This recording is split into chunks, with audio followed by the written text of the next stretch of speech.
Hello दोस्तों, welcome back to coding theory guru. आज हम डिस्कस करने वाले हैं कंपोनेंट्स ऑफ कंप्यूटर के टॉप 25 इंपॉर्टेंट एमसीक्यू जो कि आपके एसएससी, बैंकिंग, रेलवे और बाकी के सभी गवर्नमेंट एग्जाम्स के लिए ये क्वेश्चंस बहुत ही ज़्यादा इंपॉर्टेंट होने वाले हैं। तो वीडियो को लास्ट तक जरूर देखिएगा। सबसे पहले क्वेश्चन है हमारा, which component is known as the brain of the computer. तो इसका राइट आंसर है सीपीयू। ओके, तो सीपीयू को ब्रेन इसलिए बोला जाता है क्योंकि ये सारे इंस्ट्रक्शंस को प्रोसेस करता है और पूरे कंप्यूटर को यही कंट्रोल करता है। ओके, दूसरा क्वेश्चन है, which unit performs arithmetic and logical operations. तो इसका राइट आंसर ALU। तो ALU का काम होता है कैलकुलेशंस करना, जैसे एडिशन, सब्सट्रैक्शन और logical operations. Which part of CPU controls all operations. तो इसका राइट आंसर है कंट्रोल यूनिट। ओके, तो कंट्रोल यूनिट इंस्ट्रक्शंस को मैनेज करता है और बताता है क्या ऑपरेशंस कब परफॉर्म करना होगा। ओके,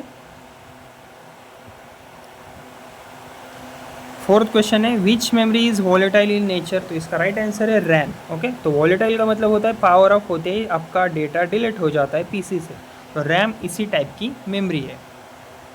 विच मेमोरी स्टोर्स फर्मवेयर। तो इसका राइट आंसर है रोम। ओके, फर्मवेयर परमानेंट इंस्ट्रक्शंस होती है जो रोम में स्टोर होती है।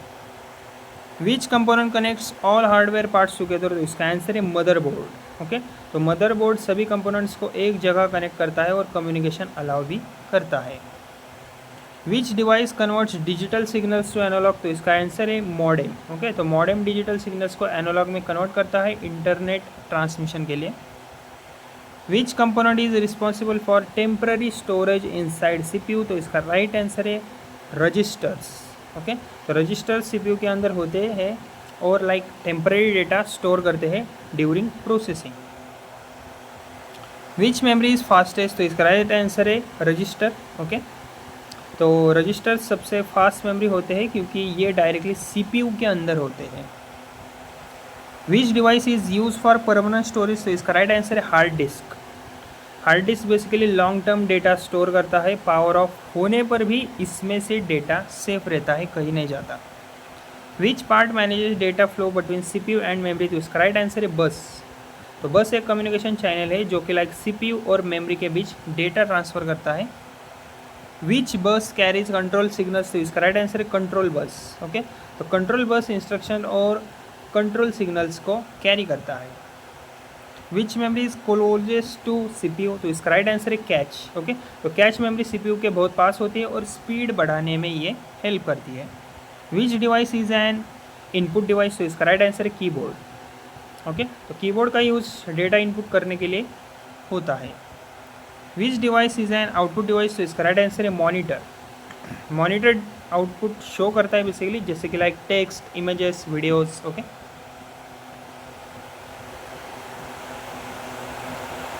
Which component supplies power to computer. तो इसका राइट आंसर है SMPS।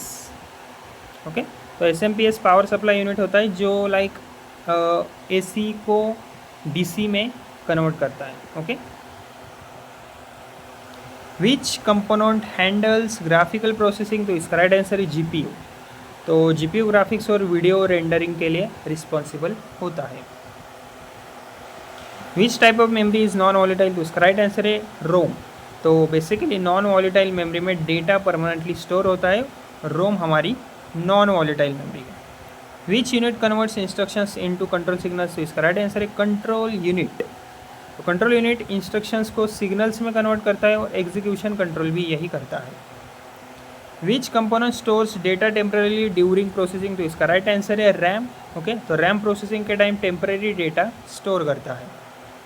Which part is responsible for booting the system. तो इसका राइट आंसर है BIOS इन ROM। ओके, तो BIOS सिस्टम बेसिकली स्टार्ट होने पर हार्डवेयर चेक करता है और ऑपरेटिंग सिस्टम भी लोड करता है। Which storage device uses flash memory. तो इसका राइट आंसर है SSD। तो SSD फ्लैश मेमोरी यूज़ करता है, इसलिए ये फास्ट और रिलायबल भी होता है। Which component processes instructions. तो इसका राइट आंसर है CPU। तो CPU इंस्ट्रक्शंस को एग्जीक्यूट करता है और ये मेन प्रोसेसिंग यूनिट है। Which device is use for data input through voice. तो इसका राइट आंसर है माइक्रोफोन। तो माइक्रोफोन वॉइस को डिजिटल सिग्नल में कन्वर्ट करता है। और इस वीडियो का अपना लास्ट क्वेश्चन है, which component ensures cooling of CPU। तो इसका राइट आंसर है फैन हीट सिंक। तो बेसिकली CPU हीट जनरेट करता है, इसलिए कूलिंग सिस्टम इसमें बेहद ज़रूरी होता है। तो दोस्तों, अगर आपको ये एमसीक्यूज़ और एक्सप्लेनेशन मेरा हेल्पफुल लगा हो तो वीडियो को प्लीज़ मेरे लाइक, शेयर और मेरे चैनल को सब्सक्राइब ज़रूर कीजिएगा। और अगर आपको और भी किसी एग्ज़ाम्स के एमसीक्यूज़ क्वेश्चन चाहिए हो तो कमेंट में लिख दो, मैं उस पर वीडियो ज़रूर लाऊँगा। Thank you.